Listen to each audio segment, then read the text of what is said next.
Assalamualaikum warahmatullahi wabarakatuh.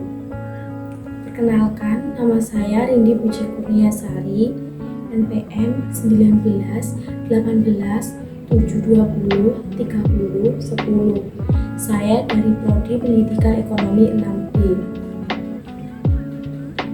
Di sini saya akan belajar micro teaching atau pembelajaran menjadi seorang guru. Di sini nanti saya akan menerapkan tentang otomatisasi perkantoran. Tujuan dari pembelajaran otomatisasi perkantoran adalah 1. Siswa dapat mengetahui dan memahami pengertian dari otomatisasi perkantoran. Kedua, siswa dapat memahami dan mengerti tujuan dari otomatisasi perkantoran itu apa. Ketiga, manfaat dari otomatisasi perkantoran. Siswa dapat mengetahui manfaat apa saja yang berada atau yang bisa digunakan dari otomatisasi perkantoran. Tentunya ada manfaat dan itu nanti ada dampak dari menggunakan otomatisasi perkantoran. Dampaknya ada dua, yaitu baik dampak negatif maupun dampak positif. Tidak hanya itu saja, siswa itu nanti dapat menerapkannya di dalam lingkungan atau suasana yang bisa menggunakan otomatisasi perkantoran.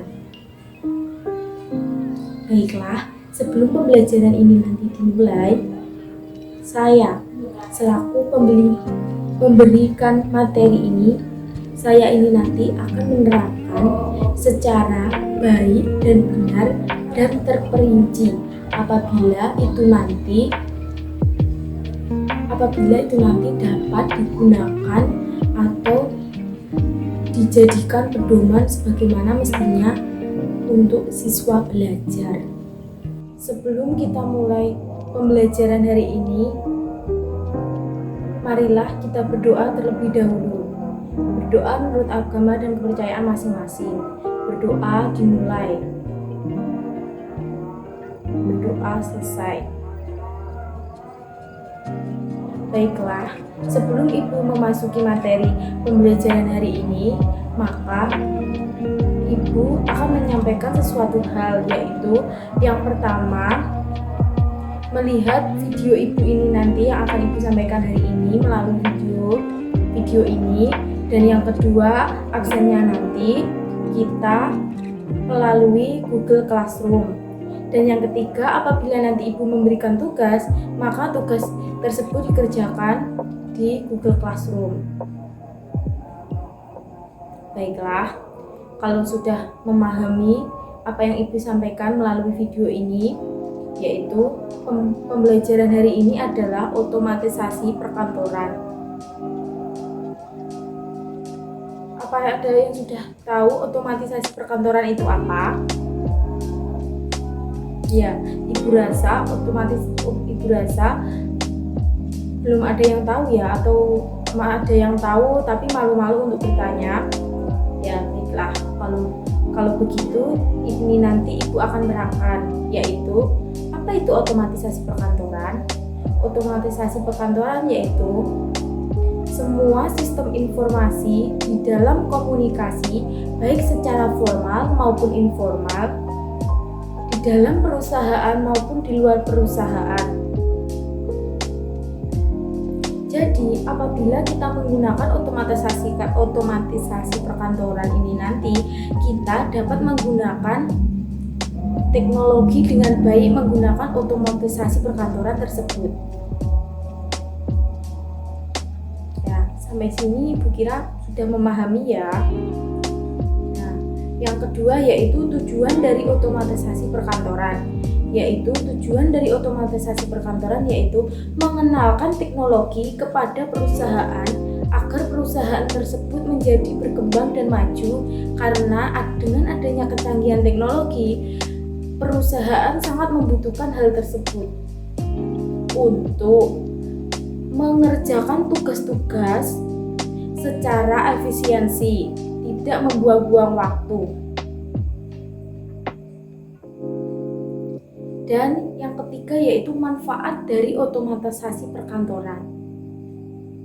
Kira-kira ada yang sudah mengetahui manfaat otomatisasi perkantoran itu apa? Ya, baiklah. Di sini Ibu akan menerangkan bahwa manfaat dari otomatisasi perkantoran adalah menyelesaikan tugas kantor dengan baik dan cepat. Selain menyelesaikan tugas kantor dengan baik dan cepat, maka tugas tersebut akan menjadi rapi, tidak membutuhkan ruang penyimpanan yang banyak. Jadi, apabila semisal kita membutuhkan ruang untuk menyimpan data-data, cukup kita menggunakan flash disk. Itu nanti flash disknya dapat kita masukkan file-file yang penting. Nah, jadi tidak perlu menggunakan map, dan lain sebagainya, itu tidak perlu. Ya memang perlu, tapi tidak sebanyak yang sebelum menggunakan otomatisasi perkantoran ataupun sesudah menggunakan otomatisasi perkantoran. Manfaat otomatisasi perkantoran sangat berpengaruh terhadap perusahaan. Sampai sini kira-kira ada yang sudah memahami dari pengertian, tujuan otomatisasi perkantoran, manfaat otomatisasi perkantoran. Kira-kira ada yang sudah memahami yang Ibu sampaikan hari ini melalui video ini? Ya, baiklah. Ibu rasa kalian sudah memahami sedikit demi sedikit meskipun hari ini penerangan penyampaiannya melalui video ini. Ya, baiklah, kalau begitu Ibu akan melanjutkan menerangkan melalui video ini.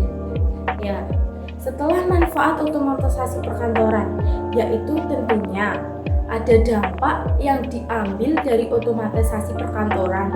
Dampaknya yaitu ada dua, dampak negatif dan dampak positif. Dampak positif dari otomatisasi perkantoran yaitu pekerjaan menjadi lebih cepat selesai dan rapi. Dan yang kedua, penggunaan data maupun sejenisnya menjadi praktis dan tidak beraturan atau acak-acak.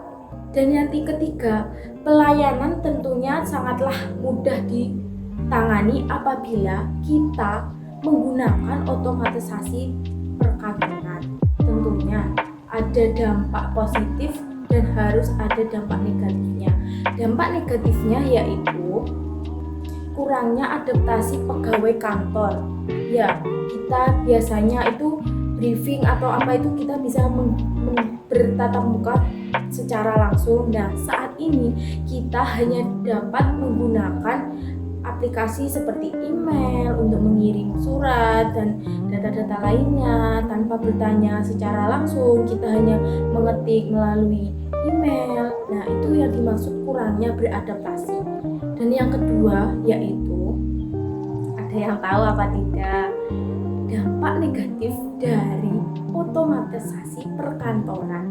Ya, baiklah, kalau belum ada yang tahu, Ibu akan melanjutkan.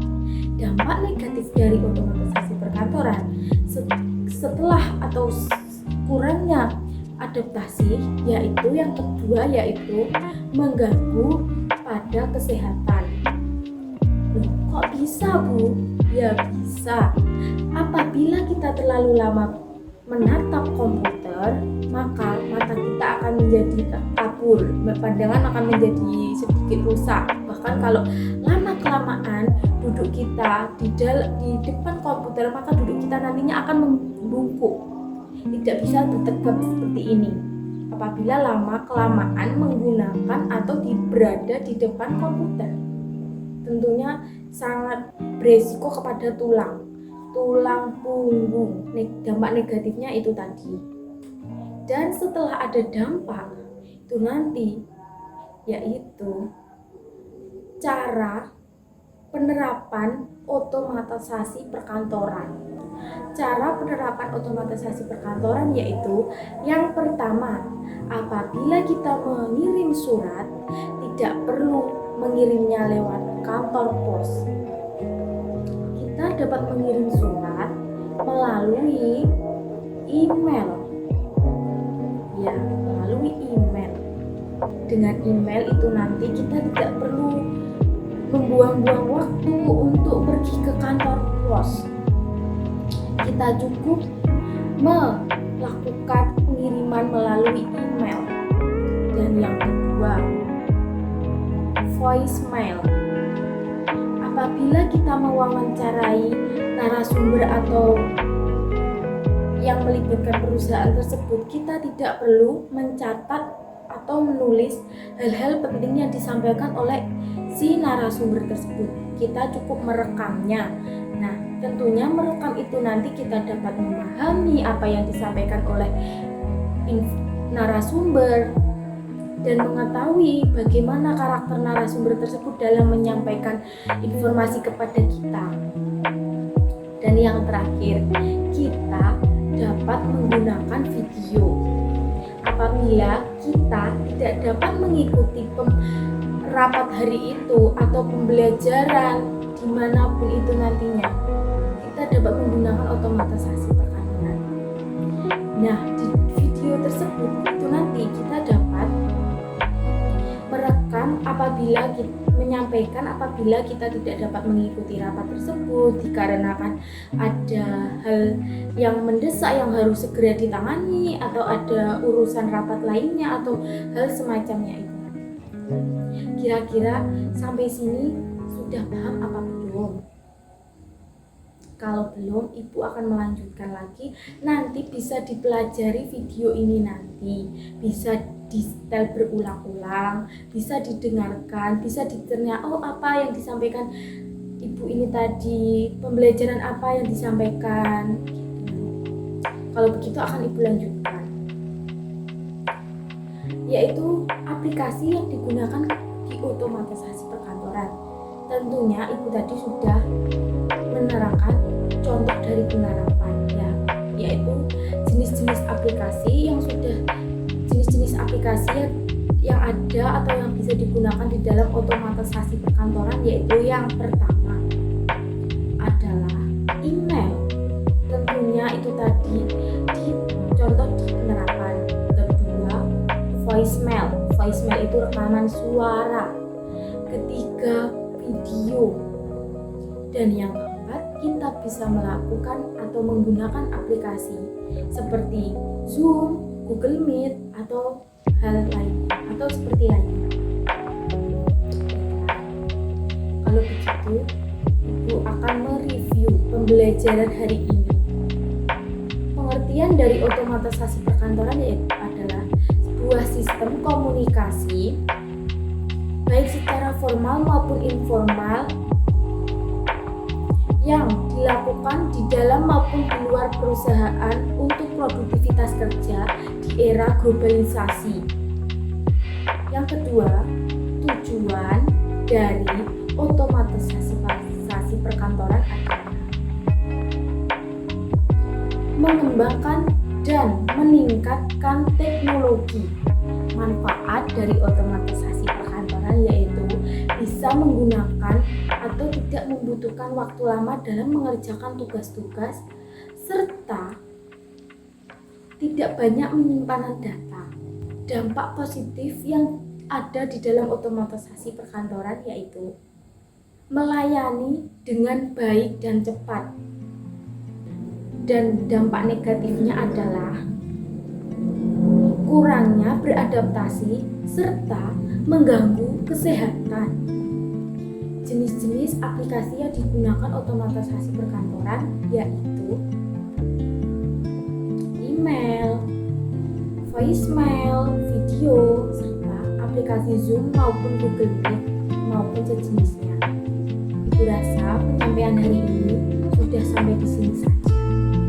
Apabila ada tutur kata Ibu yang kurang berkenan dalam menyampaikan video ini, Ibu mohon maaf karena tidak luput dari kesalahan.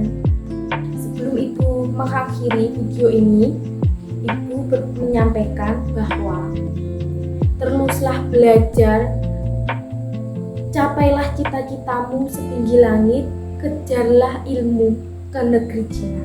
Jaga kesehatan, jangan sampai drop di masa pandemi ini ya. sekarang saat ini masih dalam masa pandemi atau masa pasca pandemi ya. Baiklah, kalau begitu Ibu rasa sudah cukup. Baiklah, akan Ibu akhiri. Terima kasih. Wassalamualaikum warahmatullahi wabarakatuh. Terima kasih, sampai jumpa. Oh iya, Ibu hampir lupa. Itu nanti ada tugasnya Ibu sampaikan melalui Google Classroom saja ya. Itu nanti tugasnya akan Ibu kirim melalui Google Classroom. Baiklah, kalau begitu terima kasih. Wassalamualaikum warahmatullahi wabarakatuh.